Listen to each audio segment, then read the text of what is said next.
urban policy, from urban renewal to now the return of capital and actually pushing low-income people of color in particular out to the suburbs so that we'll become Paris, means that that integration may be the problem rather than thinking about the different opportunities to think about stable communities that look more like the world, given some of the shifts. Now, let me give you a couple of examples of, I don't have the full answers, but I will say that an effective national urban agenda is not a list of discrete policy demands.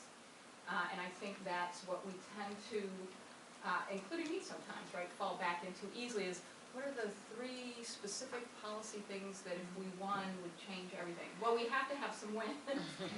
But I think the mistake we make is thinking that the vision is that there's some specific policies that get won, rather than thinking that what we're actually contesting for is a United States that's radically changing demographically and radically changing in terms of the challenges of everyone thriving, including the opportunity now, including the deep wealth divide, and the fact that some of the fastest growing economic sectors are actually young people who want integration. I mean, we have to really put some of our generational stuff aside right now. Tech sector is the fastest growing, I'm taking New York, but every other city in the country is trying to compete for tech sector jobs. There's a reason for that. It's because tech sector is not a sector, it's actually an economic ecosystem. And for every tech sector job, you're creating 3 more jobs in the economy. And that the tech ecosystem actually tends to pay for the non-tech job,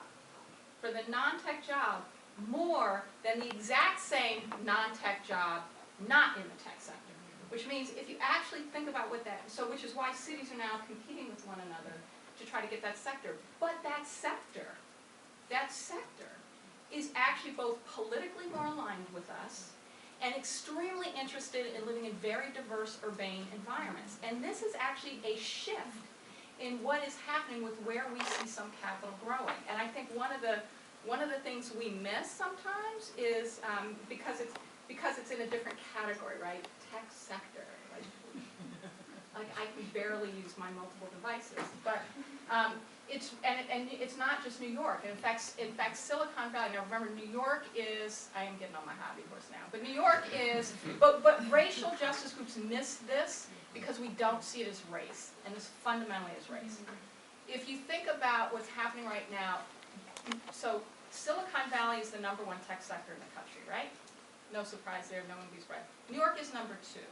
Right now, they're trying to figure out how to hold on to their diversity so they don't lose their tech sector. That is a major shift, but and the other thing I have to think about, it's not just an economic shift. That's a social and political shift.